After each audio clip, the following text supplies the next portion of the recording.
beta, what are you doing? Oh, hi. I'm reading Civil Disobedience.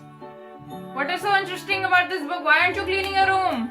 Well, it says it's the property of James Watson. Do we know a James Watson? James Watson? Oh, that James Watson. Ah, he was your great grandfather. Huh, was he? This is very, very nice. Okay, you keep reading. Go clean your room, okay? I go cook curry. I wonder what my great-great-great-grandpa James Watson was like. Child, I'm American and you're Indian. How can I be your great-great-great-grandfather? Wait, who are you? James Watson. This is my book. You're James Watson?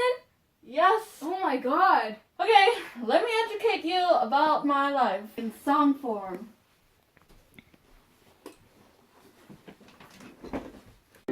I'm a Methodist and I like to read Bibles, I guess. I don't know.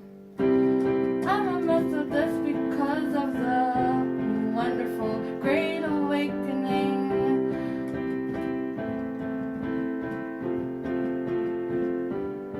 I want to start off with the Civil Disobedience written by Henry Thoreau.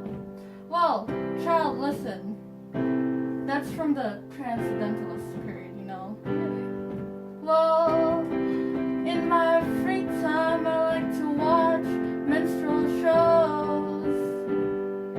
That's when white people paint their faces, and then they look like black people. That's offensive. Yeah. I also like to read the Bible and go to church on Sundays. You see, God is in all of us. He is.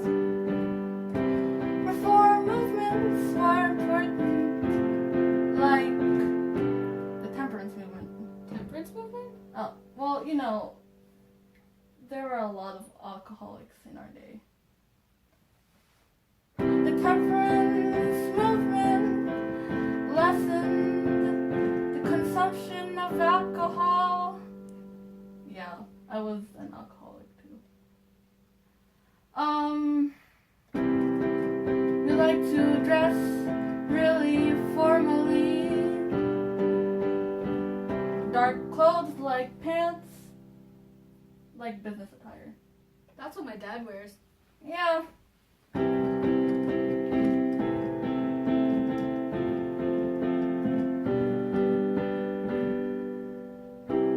Every day I wake up and I go check on my cotton mill.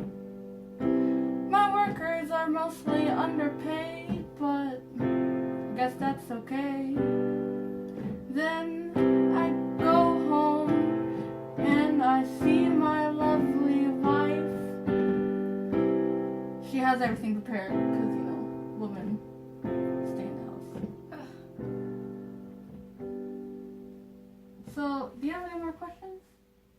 I actually do. A couple of them. Here, why don't we sit down here? So, back in your day, what were some major things that were going on? Back then we had these things called protective tariffs. Did you support it? Well, for me, I did because it protected my cotton industry, and most Northerners did because it protected theirs. And how did it help the national government? Well, it was one of the major revenues for the national government, and it funded the National Bank and internal improvements. Internal improvement? As in, like, canals and steamboats? Yeah! Oh my god! We were talking about this yesterday in Mr. Wallace's. Wow, what a great man. He really is.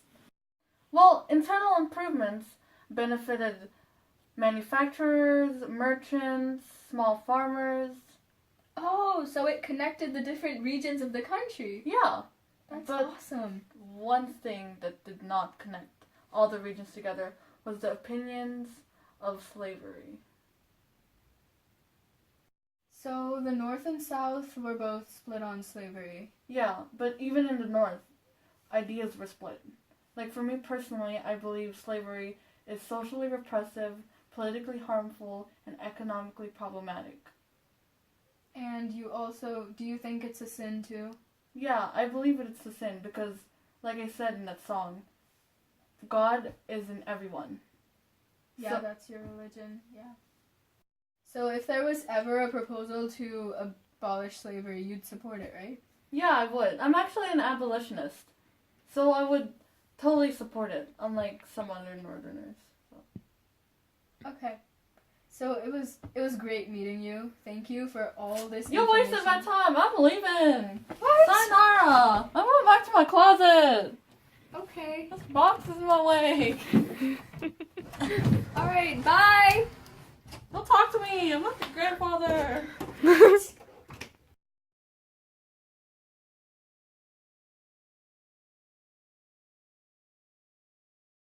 Oh my God, Mr. Wallace is gonna love this book. My laces are untied. Let me just, tie them real quick. All right, pretty good. Okay, go to Mr. Wallace's. Oh, little lady! Oh, little lady! You left your book behind! Oh, little lady! Little lady! You left your fine book behind! Oh! Property of James Watson. Oh, James Watson. Him and I, George Hicks, go way back, way back. He was probably singing some song about his old cotton mill, was he not, on the piano? Oh, him and I, we agreed on many things, including tariffs that they wanted to impose on us 200 years ago. Those were fine times. Here I am in the future, and I'm about to return this book to that little lady who probably ran into that house way over there. It's a fine house, and she was a fine lady, and I really do want to return this book because that's what gentlemen do, and I, George Hicks, is a gentleman.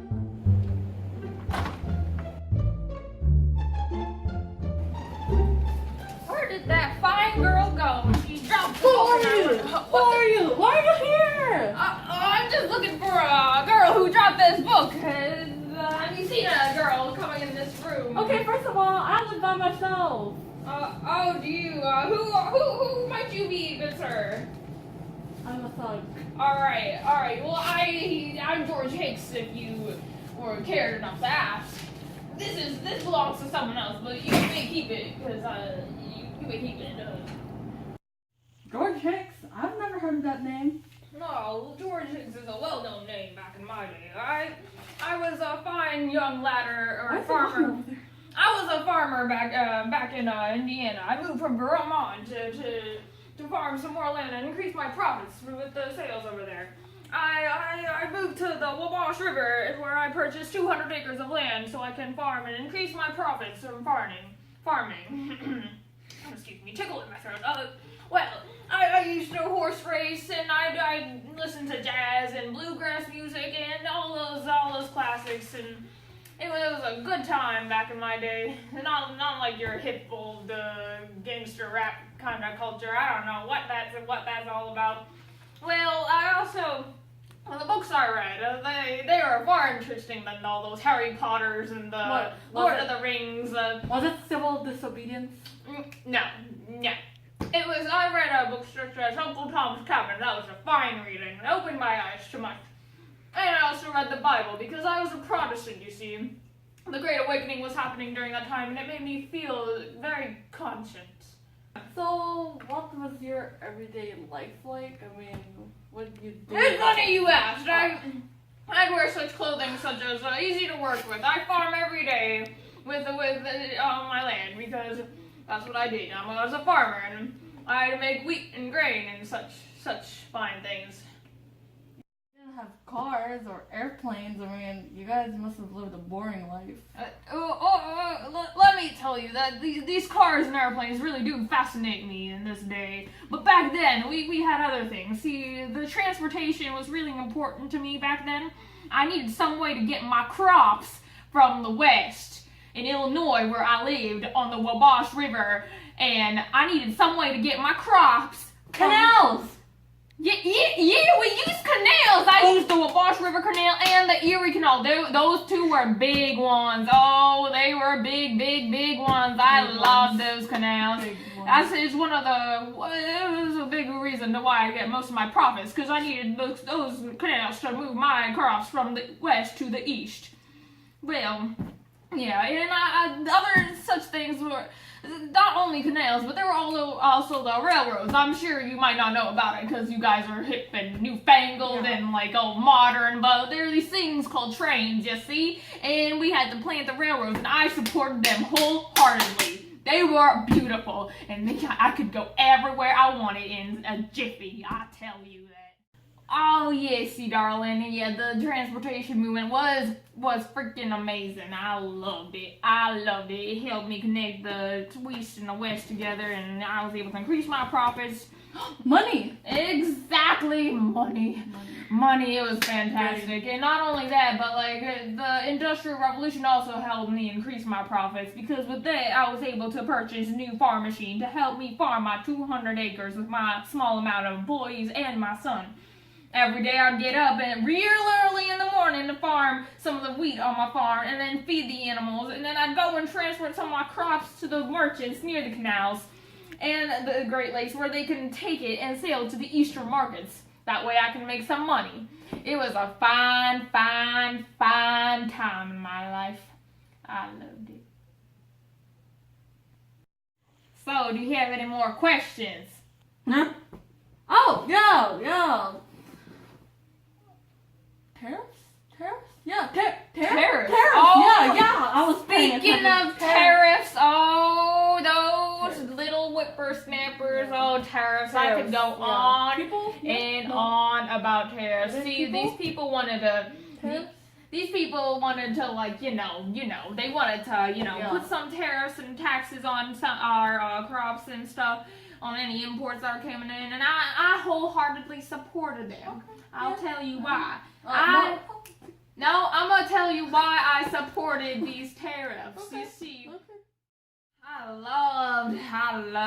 I loved tariffs. See, it would fund internal improvements, which I was a fan of because it made more ways for me to get my crops from the east to the west. Of course.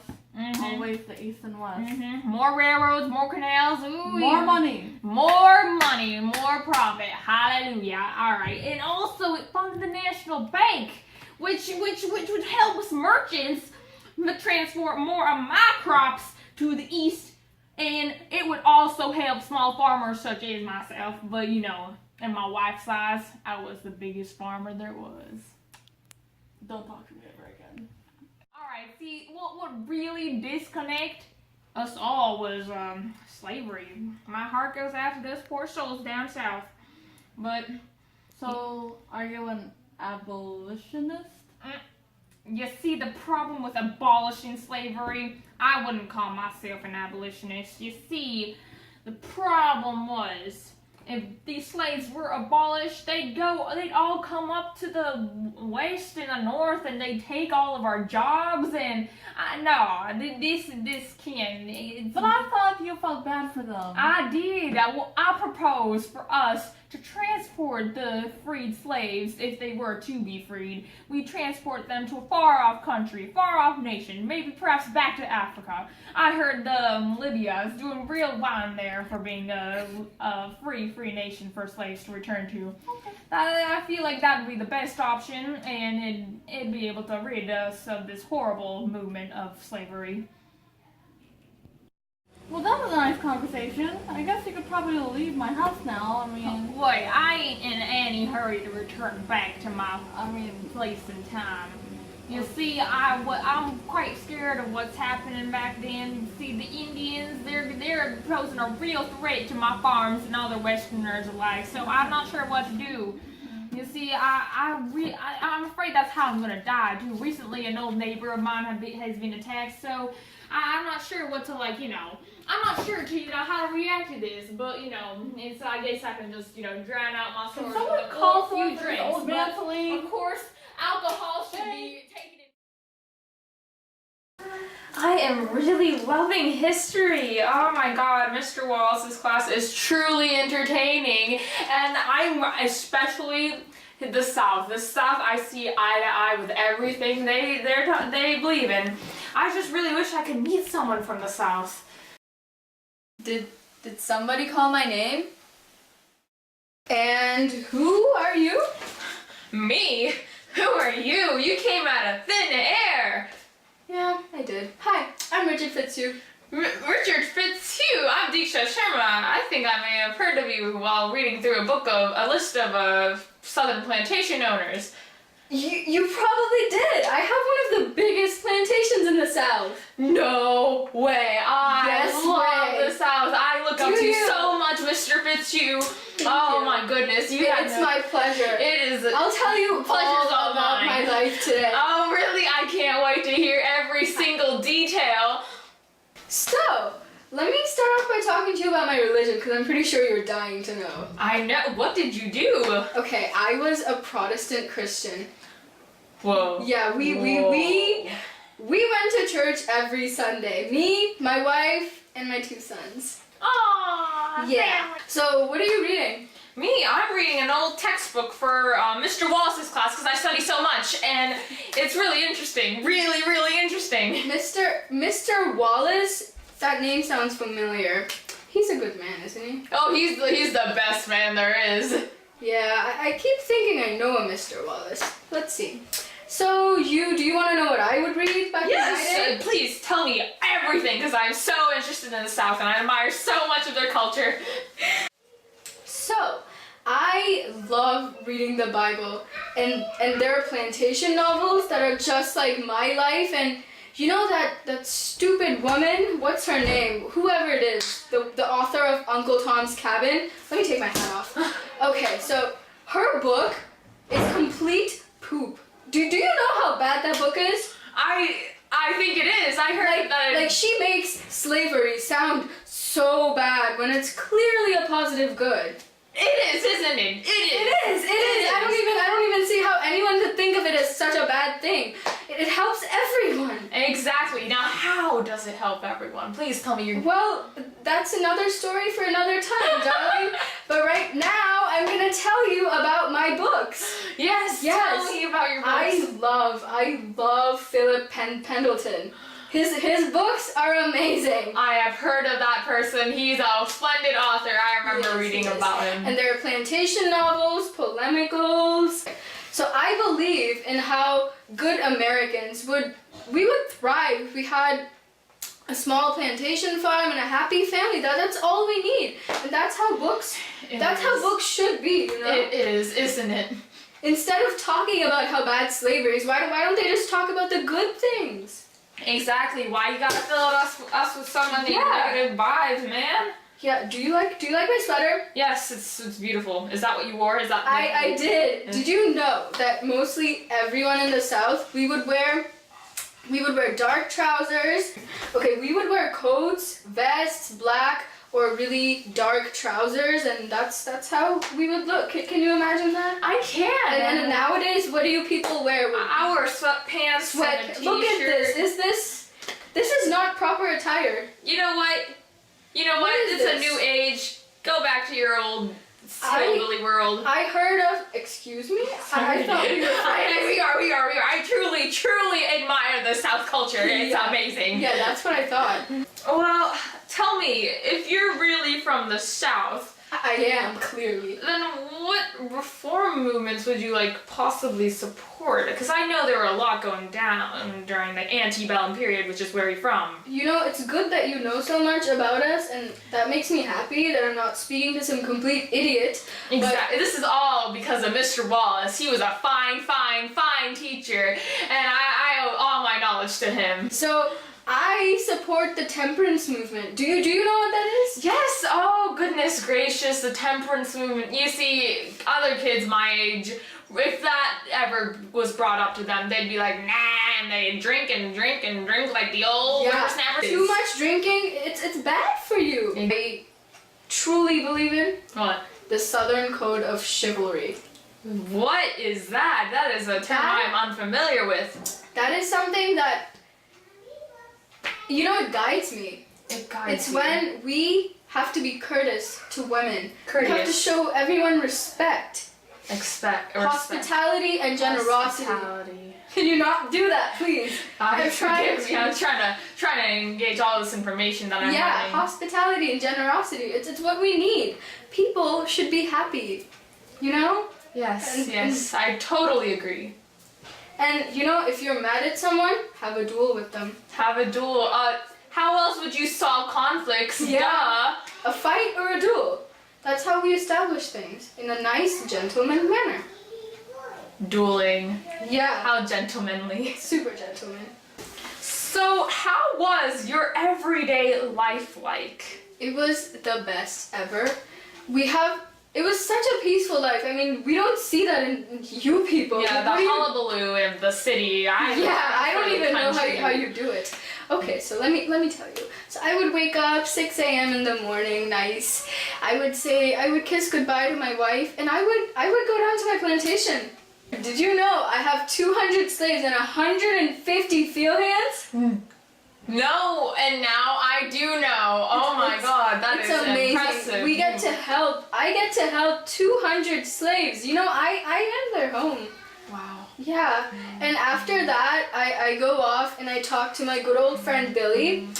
We talk about which slaves they need a shelter in my place, and that's what we do. And then I come back and my wife cooks us supper, and it's really nice. I like how you're helping slaves in such a courteous manner. I am, and it's great, really. Those slaves are lucky to be in my plantation. You provide them with the home and the hospitality needed. And food. Of course. Slavery is truly a positive good, isn't it? It is. You have no idea how good it is. Those stupid northerners don't know anything. I know. The northerners have such a horrible outlook on them. They do. So, Mr. Richard, it must have been super boring back then with just a plantation. No. Life was everything but boring. Oh, Unlike you people, we had so many things to do. When I wasn't talking to Billy, or with my wife, or with my slaves, me and my wife, we would go and watch theater. Theater? Plays, music, jazz, bluegrass, country. It was amazing. Sounds like a splendid life. It was splendid. You don't know. You really. I pity you.